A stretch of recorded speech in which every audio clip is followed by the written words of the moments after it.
Good morning everybody. आज की इस वीडियो में हम जानकारी लेंगे कॉस्ट एनालिसिस क्या होता है।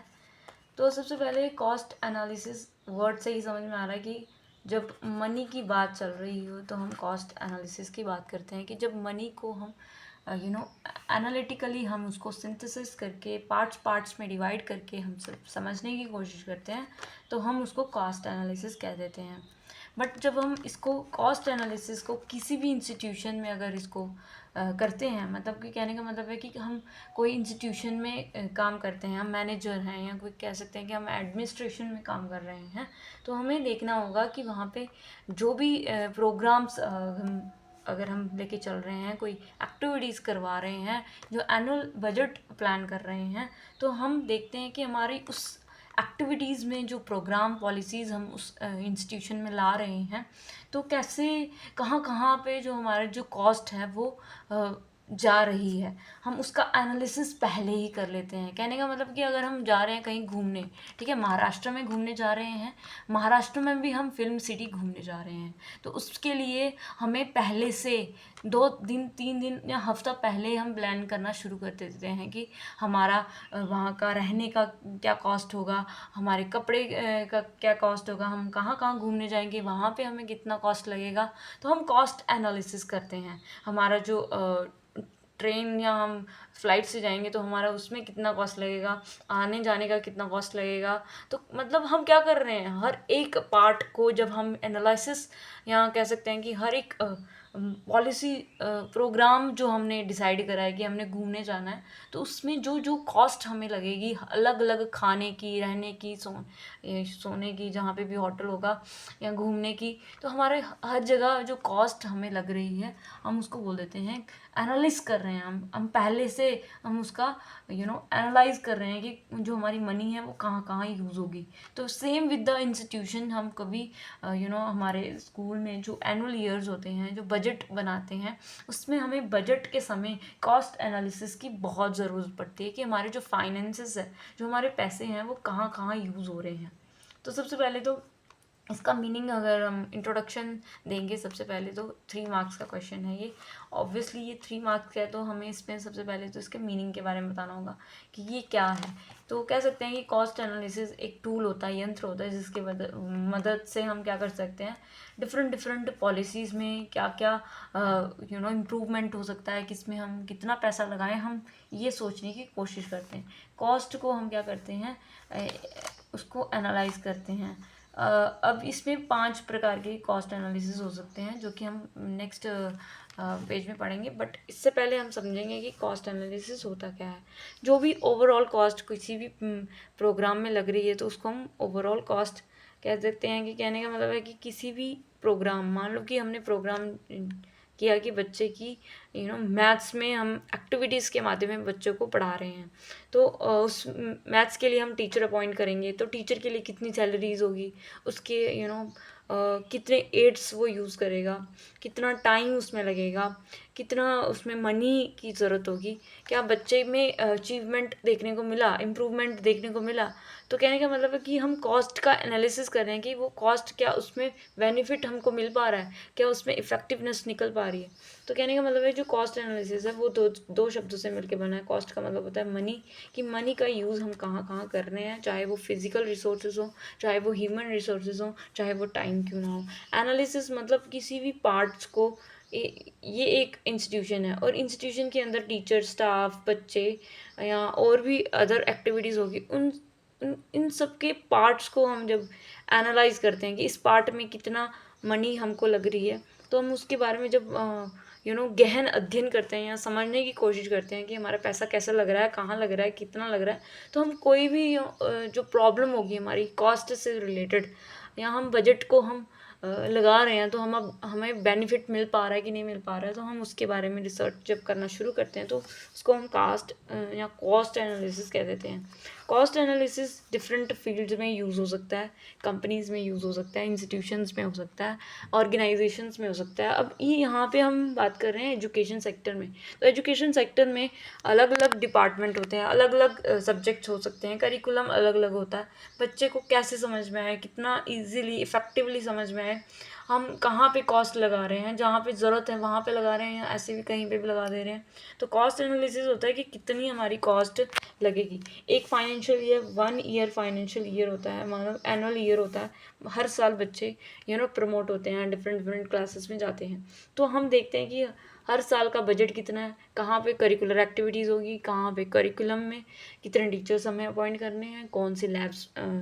मतलब ये सारी कॉस्ट का जब हम एनालिसिस शुरू करते हैं, या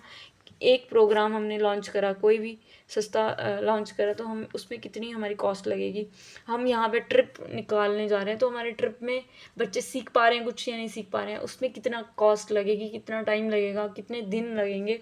जब हम ये शुरू कर देते हैं, how much we have money, अब देखो हमारे पास कितना मनी है, 1 लाख मनी है, और हम चाह रहे हैं कि भाई वर्ल्ड क्लास लेवल की टेक्नोलॉजी हो, स्मार्ट क्लासरूम हो, टीचर्स स्किल्ड हों, टीचर को ट्रेनिंग देनी है, उसको भी थोड़ा इम्प्रूव करना है, टेक्स्ट बुक को इम्प्रूव करना है, बच्चे की कम्युनिकेशन सुधारनी है। हम इन सब एरियाज़ में हम अब जब मनी लगाते हैं, सिर्फ यही नहीं होता है, इसके अलावा इंफ्रास्ट्रक्चर में कहाँ कहाँ हमें यूटिलाइजेशन करनी है, क्या इस इंफ्रास्ट्रक्चर से किसी का भला हो रहा है कि नहीं हो रहा है। तो हम ये सभी एनालिसिस करते हैं किस कॉस्ट एनालिसिस में। फंड को जब हम एलोकेट कर देते हैं एक इक्वल मैनर में हर जगह पर, इक्वल मैनर में भी इक्विटी के माध्यम से हो, तो डेफिनेटली ये वर्क करता है। हाउ मच इट रिटर्न, सिर्फ हम मनी नहीं लगाते हैं, इसमें हम रिटर्न भी पाते हैं कि हमें एक इंस्टीट्यूशन को वापस सैलरी भी देनी होती है टीचर्स को, तो वो कहाँ से देते हैं, वो फीस से ही, जो बच्चे की जो फीस होती है उसी से रिवाइंड करके रिटर्न में देते हैं। और बेनिफिट कितना हो रहा है, हम उसमें भी ये भी बातचीत करते हैं। हम इसमें बेनिफिट का इसमें आ जाता है एफिशिएंसी, कि हम कितनी एफिशिएंसी लगा रहे हैं। एफिशिएंसी मतलब होता है कि हम मिनिमम रिसोर्सेज यूज़ करते हैं और हम आउटपुट जनरेट करना चाहते हैं maximum. By this we come to know that about finance expenditure held in the particular field. किसी भी एक पर्टिकुलर एरिया में, किसी भी स्कूल की एक पर्टिकुलर जगह में, कि स्टाफ है तो उसको सैलरी कितनी देनी है, कितने लेवल की देनी है, क्योंकि हमें हर एक एक्सपेंसेस देखने हैं, हमारे इंफ्रास्ट्रक्चर सही रहें, उसमें इम्प्रूवमेंट लाने की ज़रूरत है, बच्चे की ज़रूरत के हिसाब से। कोई अगर हैंडीकैप बच्चा है तो उसको उसके हिसाब से एड्स प्रोवाइड करना, टाइमली इसमें रेनोवेट करते रहना, फ्लेक्सिबिलिटी इसमें रहना। तो एक्सपेंडिचर हम कर रहे हैं, एक्सपेंसेस तो कर रहे हैं, बट एक किसी पर्टिकुलर फील्ड में जब कर रहे हैं तो उसके बारे में हम सोच रहे हैं, समझ रहे हैं फाइनेंस कितना लगेगा। पॉलिसीज़ प्रोग्राम इम्प्लीमेंटेशन करते हैं डन प्रॉपर, कि कहने का मतलब है कि जो भी हम पॉलिसीज़ प्रोग्राम लॉन्च करना चाहते हैं स्कूल के अंदर, तो वो एक कैसे इम्प्लीमेंट हो, कैसे इम्प्लीमेंटेशन हो, कितनी तरीके से हो, एक सिस्टम हो, प्रॉपर एनालिसिस होगा। एनालिसिस मतलब कि उसके बारे में वही चीज़ रिपीटेटिव है, आपको ये समझना होगा कि एनालिसिस होता है कि किसी पर्टिकुलर एरिया में जब हम सोचना शुरू करते हैं कि अच्छा मान लो कि एक मैं इंडिविजुअल हूँ, ठीक है, मुझे मुझे बुक्स लेनी है, मेरी यूनिफॉर्म लगेगी, मेरी फ़ीस लगेगी, डेली तो नहीं, मंथली फ़ीस लगेगी, और हमारी जो एनुअल फ़ीस होती है वो लगेगी। फिर उसके बाद हमारी स्टेशनरी होती है, फिर उसके अलावा हमारा टाइम होता है, फिर उसके अलावा हमारे फ्लेक्सिबिलिटी, कि जब हमें ज़रूरत पड़ गई मनी की तो इमरजेंसी फ़ंड भी हमें चाहिए होता है। तो ये एक हम क्या करेंगे, यूनिफॉर्म में कितने पैसे लगेंगे, अच्छा इसको ख़रीदने में कितने पैसे लगेंगे, अच्छा इसमें सिलाने में कितने पैसे लगेंगे, फिर हम उसको कितनी देर तक उसको पहन सकते हैं। तो एनालिसिस कर रहे हैं हम, हर एक छोटे से छोटे पक्ष को हम जब समझने की कोशिश करते हैं कि इस व्यक्ति या इस चीज़ में हमें कितना पैसा लग रहा है, हम उसके बारे में बात करते हैं। और जब हम इसको सिस्टमेटिकली हम सोचना शुरू करते हैं, एक सिस्टम में एक स्टेप बाय स्टेप हम समझते हैं, इवैल्यूएट करना चाहते हैं किसी भी प्रोग्राम को। इवैल्यूएट मतलब कि हम उसको फॉर्मुलेट करते हैं कि कोई प्रॉब्लम है ना, वो तो आ गई मैनेजमेंट में कि हम कैसे इसको कर सकते हैं प्रॉब्लम को सोल्यूशन। बट जब हम किसी स्कूल में फ़ंड रेज़ कर रहे हैं, हमारे पास इतने पैसे हैं, हमें ये फ़ंड हर जगह लगाना है, हर जगह, टीचर की सैलरी, बच्चे की ओवरऑल ग्रोथ, ऑलराउंड डेवलपमेंट हो, स्पोर्ट्स में भी हम लगाते हैं, डिफरेंट एक्टिविटीज़ होती हैं स्कूल में। तो सिस्टमेटिक असेसमेंट होता है जिसमें रिसोर्सेज जितने हमें चाहिए होते हैं, नीडेड होते हैं, इम्प्लीमेंट किया जाता है किसी भी पॉलिसीज़ को। रिसोर्सेज होते हैं सबसे ज़्यादा इम्पोर्टेंट इसमें, रिसोर्सेज का किस तरह से बेस्ट वे यूज़ किया जाए, एफिशिएंसी हो, इफ़ेक्टिवनेस हो उसमें। देखो एलोकेशन ऑफ रिसोर्सेज, अब जो रिसोर्सेज हमने लिए हैं, हमें एक्सपेंसेस लिए हैं, उसमें हम कैसे एलोकेट करेंगे, हम बाय एनालिसिस, पहले हम उसका एनालिसिस करेंगे। हमारे पास 10,000 है तो 10,000 हमने 5,000 कहाँ लगाना है, या 5,000 में भी हमने 1,000 कहाँ लगाना है, 1,000 कहाँ लगाना है। तो ऐसे हम क्या करते हैं, एनालिसिस करते हैं, और ये हमें एक्यूरेसी देते हैं, हमें कोई भी डिसीज़न तक पहुंचाती हैं, ताकि हम कोई निर्णय ले पाएँ कि अच्छा इस डिपार्टमेंट में हमें इतने पैसे देने हैं।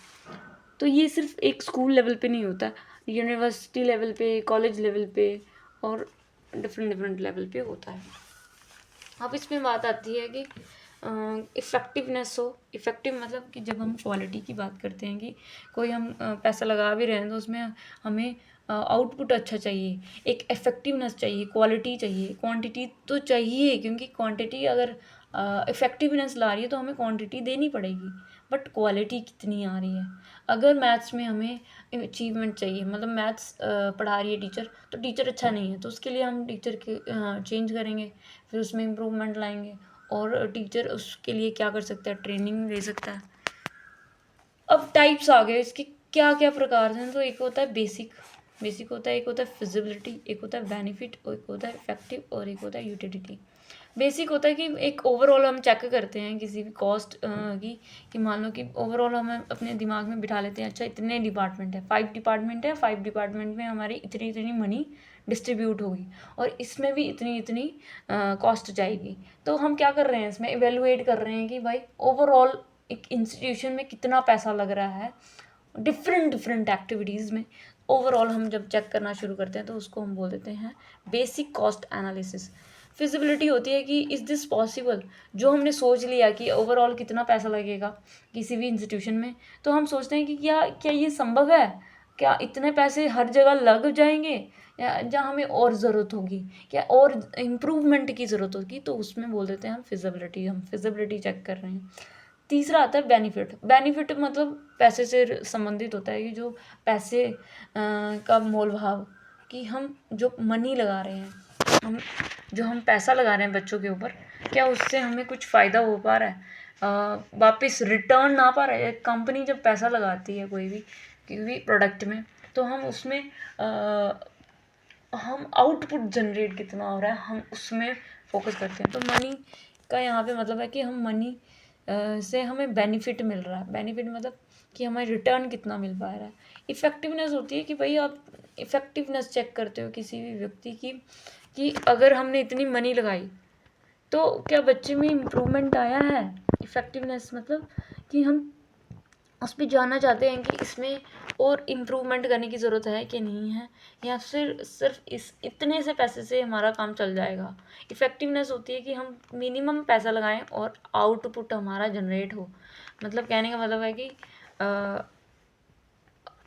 कम से कम बच्चा पैसे का कम से कम यूज़ हो, और आउटपुट जनरेट हमारा अच्छा हो।